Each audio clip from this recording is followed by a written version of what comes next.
लाओ त्से, एक ऐसा नाम जिसका सम्मान युगों युगों से होता आया है। वो एक ऐसे ऋषि हैं जो रहस्य और कहानियों में घिरे हुए हैं। उनका ज्ञान एक बहती नदी की तरह है जो अनगिनत जिज्ञासुओं के दिलों और दिमागों को पोषित करती है। जिस तरह हम हवा में सांस लेते हैं, उसी तरह उनकी शिक्षाएं भी अदृश्य और महत्वपूर्ण हैं। लाओ त्से की जीवन कहानी तथ्यों और लोक कथाओं से बुनी हुई एक टेपेस्ट्री है। दोनों को अलग करना मुश्किल है, फिर भी उनके दर्शन ताओवाद का गहरा प्रभाव निर्विवाद है। लाओ त्से की सबसे प्रसिद्ध कृति ताओ ते चिंग पूर्वी दर्शन की आधारशिला है। ये छोटी सी किताब वास्तविकता, ब्रह्मांड और मानव अस्तित्व की प्रकृति में गहरी अंतर्दृष्टि प्रदान करती है। यह जीवन के एक ऐसे तरीके की बात करती है जो प्राकृतिक व्यवस्था के साथ तालमेल बिठाता है। यह संतुलन, स्वीकृति और सहज क्रिया का मार्ग है। आइए समय में वापस जाएं और इस गूढ़ ऋषि लाओ त्से के जीवन और शिक्षाओं का पता लगाएं और ताओ के रहस्यों को उजागर करें। लाओ त्से के जन्म को लेकर कई कहानियां प्रचलित हैं। कुछ कहते हैं कि वो एक बूढ़े आदमी के रूप में पैदा हुए थे। उनकी बुद्धि उनकी उम्र से कहीं ज्यादा थी। दूसरों का दावा है कि वो दशकों लंबी गर्भावस्था के बाद अपनी मां के गर्भ से निकले। ये किस्से भले ही काल्पनिक हों, लाओ त्से के अस्तित्व की असाधारण प्रकृति की ओर इशारा करते हैं। हालांकि उनके शुरुआती जीवन का सटीक विवरण स्पष्ट नहीं है। ऐसा माना जाता है कि लाओ त्से का जन्म 6ठी शताब्दी ईसा पूर्व में छू राज्य में हुआ था, चीन में एक बड़े सामाजिक और राजनीतिक उथल-पुथल के समय में। परंपरा के अनुसार उनका जन्म का नाम ली एर था, लाओ त्से, जिसका अर्थ है बूढ़े गुरु। उनके जीवन में बाद में दिया गया एक सम्मानजनक शीर्षक था जो उनकी गहरी बुद्धि और अंतर्दृष्टि को दर्शाता है। एक बच्चे के रूप में भी लाओ त्से के बारे में कहा जाता है कि उनमें ज्ञान की एक अदम्य प्यास और प्राकृतिक दुनिया की गहरी समझ थी। लाओ त्से की शिक्षाएं भले ही प्राचीन चीन में जन्मी हो, आज भी 21वीं सदी में प्रासंगिक है। इस दुनिया में जहां अक्सर अराजकता और अनिश्चितता रहती है, उनका सादगी, धैर्य और करुणा का संदेश आशा और मार्गदर्शन की किरण दिखाता है।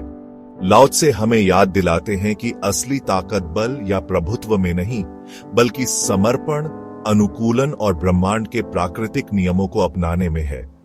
ताओ के साथ जुड़कर हम जीवन की जटिलताओं को सहजता, ज्ञान और आंतरिक शांति के साथ पार कर सकते हैं। लाओ त्से की विरासत बड़े बड़े स्मारकों या ऐतिहासिक दस्तावेजों में नहीं, बल्कि पीढ़ी दर पीढ़ी उनके ज्ञान की फुसफुसाहट में जिंदा है। उनकी शिक्षाएं हमें अपने भीतर देखने, आंतरिक शांति की खेती करने और खुद के साथ, एक दूसरे के साथ और प्रकृति के साथ तालमेल बिठाकर जीने के लिए प्रेरित करती है।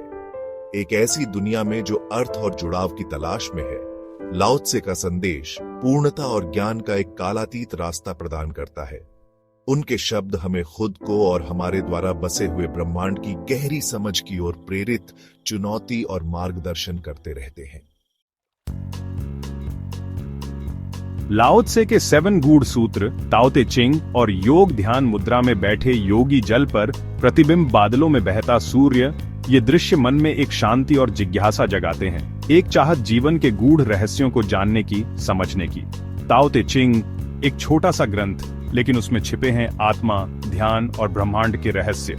आज हम जानेंगे लाओ त्से के 7 सूक्त सूत्र जो योग और सनातन ज्ञान की गहराइयों को छूते हैं। यह यात्रा सिर्फ शब्दों की नहीं, अनुभव की है। ताओ को समझना है तो हमें अपने अंदर झांकना होगा, क्योंकि सत्य तो हमारे भीतर ही छिपा है। लाओ त्से कहते हैं, जो कहा जाए वह ताओ नहीं, यानी जो भी व्याख्याएं हैं वे सीमित हैं। शब्द तो बस इशारे हैं, अंगुली पकड़कर आपको द्वार तक ले जा सकते हैं, लेकिन उस पार आपको खुद ही जाना होगा। ताओ अनुभव है, शब्द नहीं। यह तो उस शून्य की तरह है जिसमें से सारा अस्तित्व प्रकट होता है। आप उसे परिभाषित नहीं कर सकते, सिर्फ अनुभव कर सकते हैं। और यही योगिक दृष्टि भी कहती है, स्वानुभूति प्रमाणम, स्वयं जानो, न कि सिर्फ पढ़ो। ग्रंथ, गुरु, ये सब तो बस साधन है आपको उस रास्ते पर लाने के लिए। असली यात्रा तो आपको खुद करनी है। तो आइए इस यात्रा पर निकलें, जहां शब्द खत्म होते हैं और अनुभव शुरू। जल सबसे कोमल है, फिर भी पर्वत काटता है।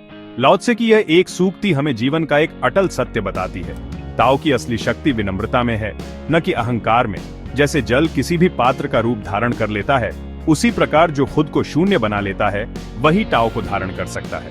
अहंकार तो एक बांध की तरह है जो जीवन के प्रवाह को रोक देता है, और यह योगिक दृष्टि से भी मेल खाता है। जैसे अहिंसा योग का पहला अंग है, जल भी किसी से नहीं टकराता, लेकिन सब कुछ बदल देता है। वह जीवन देता है, पोषण देता है और अंततः सबको अपने में समाहित कर लेता है। इसलिए जल की तरह बनो, नम्र, लचीला और अविरत प्रवाहित। देखें प्रकृति कैसे काम करती है। प्रकृति कभी जल्दबाजी नहीं करती, फिर भी सब कुछ पूरा हो जाता है। एक बीज को अंकुरित होने में समय लगता है, एक फूल को खिलने में। यह ब्रह्मांड धैर्यवान है क्योंकि उसे कोई जल्दी नहीं है। वह जानता है कि हर चीज का एक समय होता है। योग में इसे ही कहा गया सत्व गुण, शांत, धैर्यवान और संतुलित अवस्था।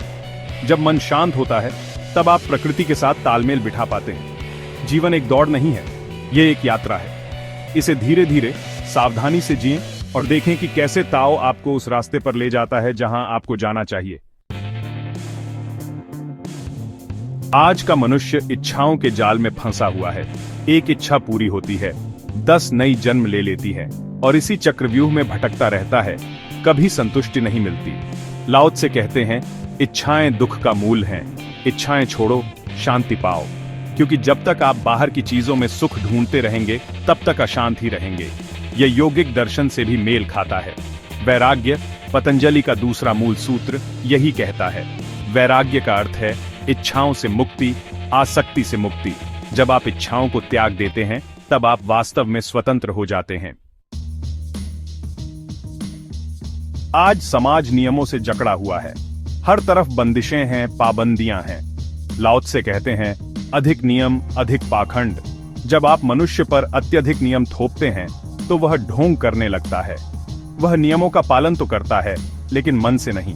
लाओ त्से नीति को नहीं, स्वाभाविक जीवन को प्राथमिकता देते हैं। जैसे नदी बहती है बिना किसी नियम के, उसी प्रकार मनुष्य को भी अपनी स्वाभाविक प्रवृत्ति से जीना चाहिए। नियम तो बस बाहरी व्यवस्था के लिए हैं, आंतरिक शांति के लिए नहीं। यह ताओ का गूढ़तम सूत्र है, वू वेई न करने में ही करना। यानी बिना किसी प्रयास के, बिना किसी इच्छा के, बस प्रवाह के साथ बहते रहो। यह सुनने में विरोधाभासी लगता है, लेकिन यही सत्य है। जब आप ताओ के साथ तालमेल बिठा लेते हैं तब आपको कुछ करने की जरूरत नहीं पड़ती। सब कुछ अपने आप हो जाता है। इसे समझना आसान नहीं है, इसे अनुभव करना पड़ता है। जैसे आप एक नदी में तैर रहे हैं, आपको कुछ नहीं करना, बस प्रवाह के साथ बहते रहना है। और यही गीता भी कहती है, निष्काम कर्म, यानी कर्म करो लेकिन फल की इच्छा मत करो। दुनिया ज्ञान के पीछे भाग रही है, लेकिन सच्चा ज्ञान तो बहुत ही सरल है। लाओ त्से कहते हैं, सच्चा ज्ञान सरल होता है, कभी कभी मूर्खता जैसा दिखता है, क्योंकि सच्चा ज्ञान शब्दों में नहीं, अनुभव में है। जो लोग ताओ को जानते हैं वे ज्यादा बातें नहीं करते, वे बस जीते हैं। वे दुनिया की नजर में मूर्ख लग सकते हैं, लेकिन वास्तव में वे ही बुद्धिमान हैं, क्योंकि वे जीवन के असली रहस्य को जानते हैं। और वही असली शक्ति है जो शब्दों से परे जाती है। तो ये थे लाओ त्से के 7 गूढ़ सूत्र। ये सिर्फ दर्शन नहीं है, ये ध्यान की सीढ़ियां हैं। हर सूत्र आपको आपके भीतर झांकने का निमंत्रण देता है, उस शून्य में उतरने का जहां से ताओ प्रकट होता है। लाओ त्से, योग और गीता तीनों एक ही ओर इशारा करते हैं। स्वयं को जानो, मौन में उतर जाओ और ताओ को अनुभव करो। ये यात्रा आपके अपने अंदर की है। तो आइए इस यात्रा पर निकलें और ताओ के साथ एक हो जाएं। नमस्कार, आज हम ताओ की यात्रा पर निकलेंगे जो हमें जीवन और अस्तित्व के गहनतम रहस्यों से रूबरू कराएगी। ताओइज्म केवल 7 या 10 सूत्रों तक सीमित नहीं है, ये एक गहराई वाला दर्शन और जीवन पद्धति है। यह हमें दिखाता है कि कैसे हम जीवन के द्वंद्वों से ऊपर उठकर आनंद और शांति प्राप्त कर सकते हैं।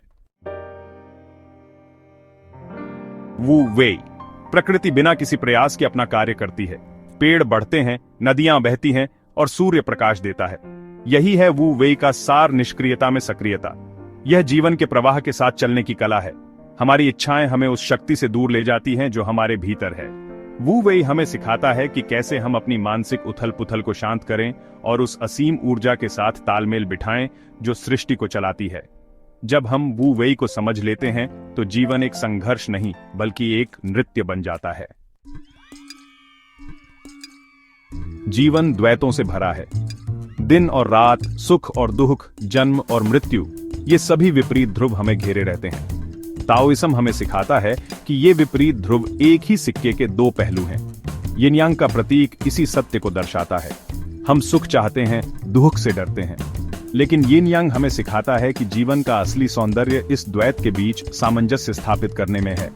जब हम इस द्वैत को स्वीकार कर लेते हैं तो हम जीवन को पूरी तरह से जीना शुरू कर देते हैं। ताओ ताओ कोई वस्तु नहीं है, न कोई देवता। यह शाश्वत व्यवस्था है जो सब कुछ चलाती है। लाओ त्सु ने कहा है, ताओ जिसे बताया जा सकता है वह शाश्वत ताओ नहीं है। यह एक ऐसा रहस्य है जो अनुभव से ही जाना जा सकता है। ताओ को समझने के लिए हमें अपने मन के सीमित दायरे से बाहर निकलना होगा। जब हम ताओ के साथ एकाकार हो जाते हैं तो हम जीवन के वास्तविक अर्थ को समझने लगते हैं। जीवन एक रहस्य नहीं बल्कि एक उत्सव बन जाता है। आज के समय में जहां हर कोई अधिक पाने की चाहत में भटक रहा है, हम अक्सर भूल जाते हैं कि सच्ची खुशी कहां मिलती है। ताओइज्म हमें सरलता और स्वाभाविकता का मार्ग दिखाता है। यह हमें सिखाता है कि जीवन की जटिलताओं से दूर रहकर हम अपने भीतर की शांति को पा सकते हैं। यह हमें याद दिलाता है कि सच्चा सुख भौतिक वस्तुओं के संचय में नहीं बल्कि आंतरिक शांति और संतोष में निहित है। जब हम अपने मन को शांत करते हैं तो हम अपने वास्तविक स्व को पहचान पाते हैं।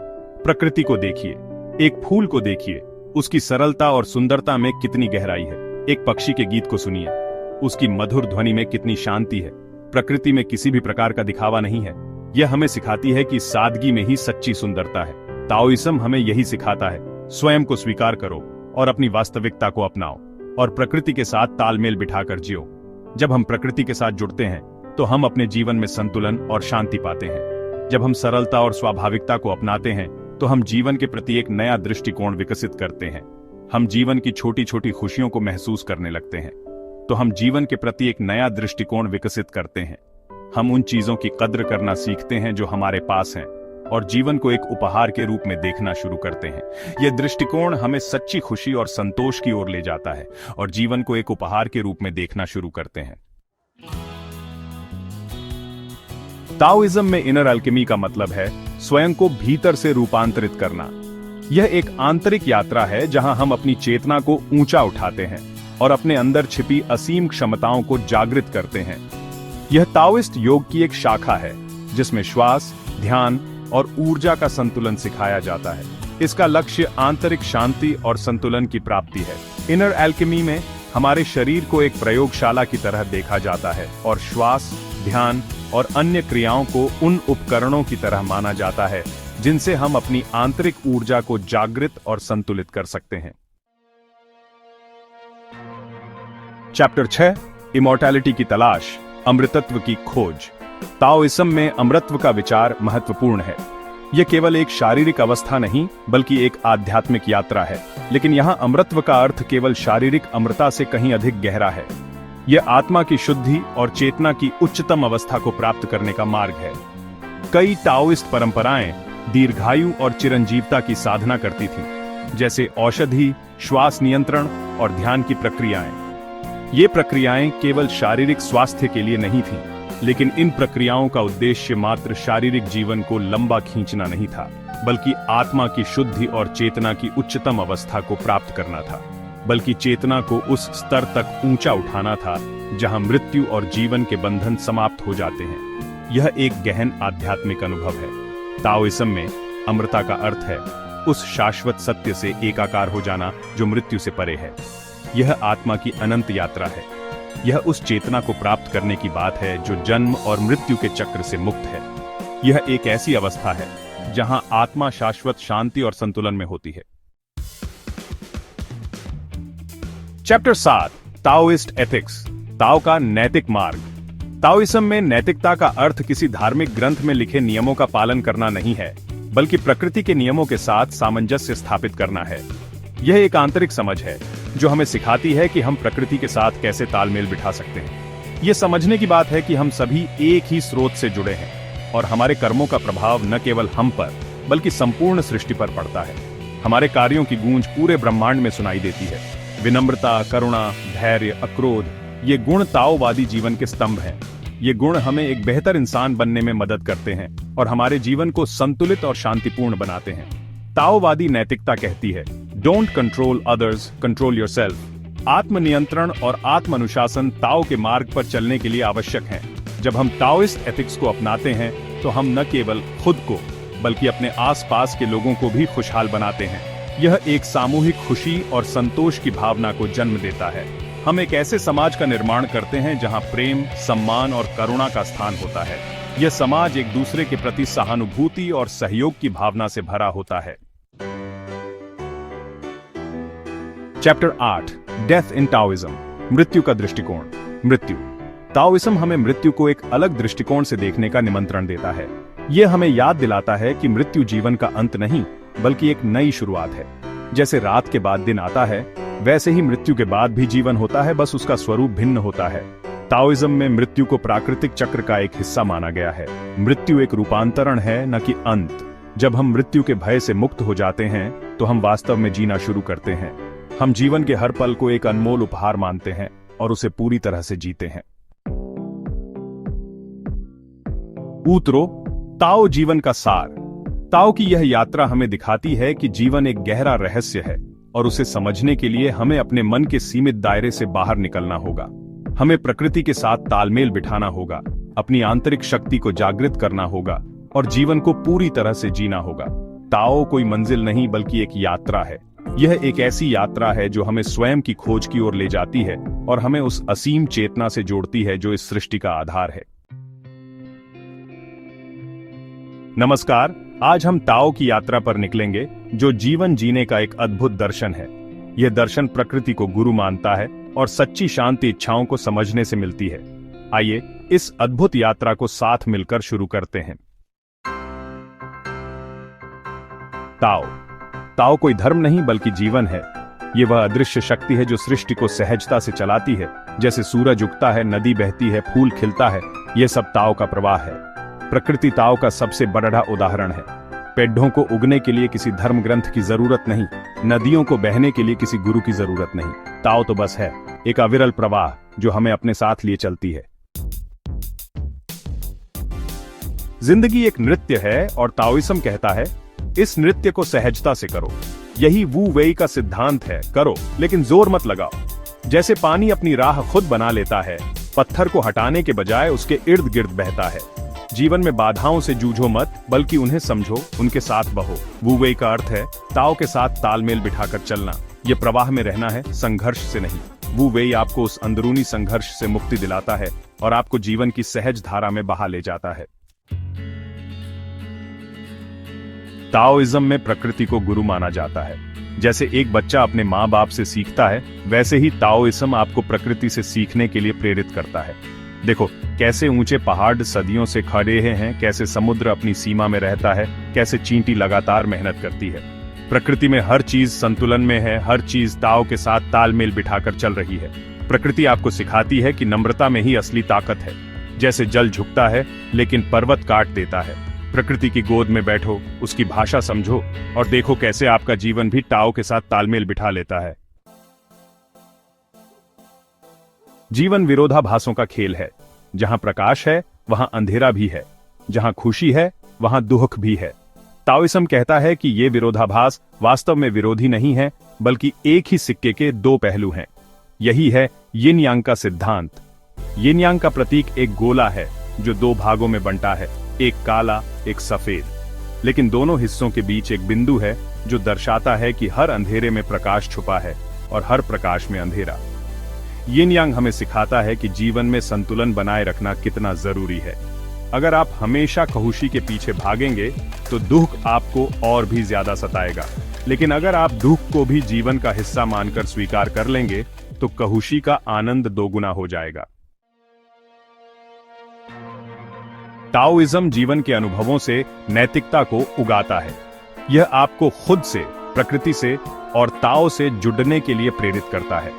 जब आप इस जुड़ाव को महसूस करते हैं तो करुणा, विनम्रता और संतोष, ये गुण आपके भीतर से स्वतः ही प्रकट होने लगते हैं। करुणा, आत्मनियंत्रण और विनम्रता ही ताओइस्ट जीवन के 3 रत्न हैं। ये 3 गुण आपको ताओ के साथ जोड़ते हैं और आपको एक संपूर्ण इंसान बनाते हैं। यह कोई नैतिक बंधन नहीं है, बल्कि एक आंतरिक आनंद है जो आपको ताओ के साथ जोड़ता है।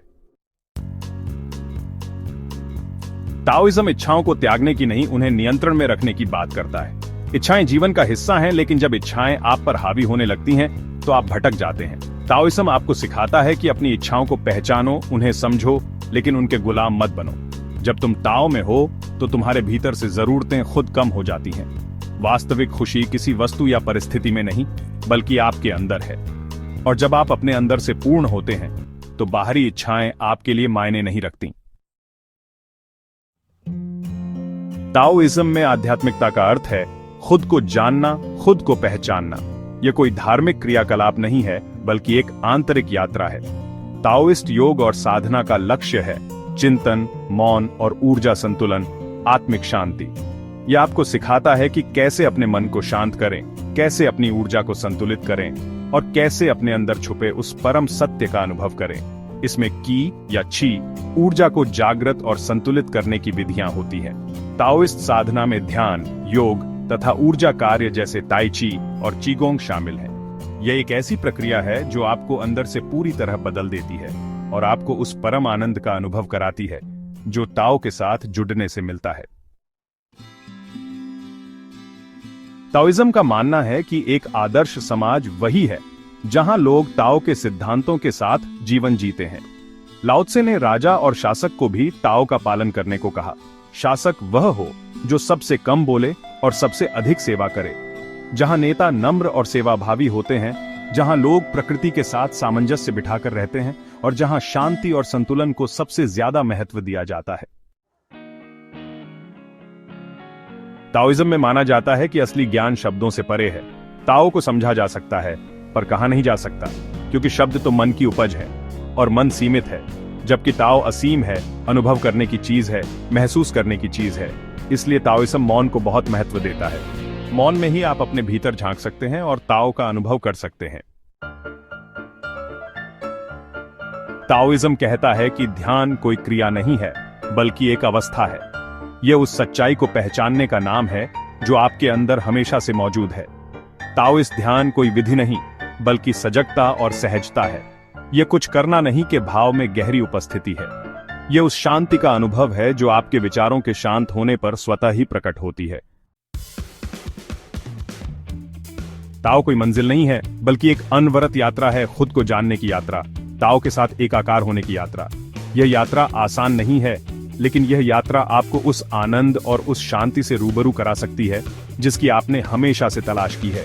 यह आपको उस परम सत्य से जोड़ती है जो आपके भीतर हमेशा से मौजूद है। तो आइए इस यात्रा को साथ मिलकर शुरू करते हैं और ताओ के रहस्यों को खुद अनुभव करते हैं।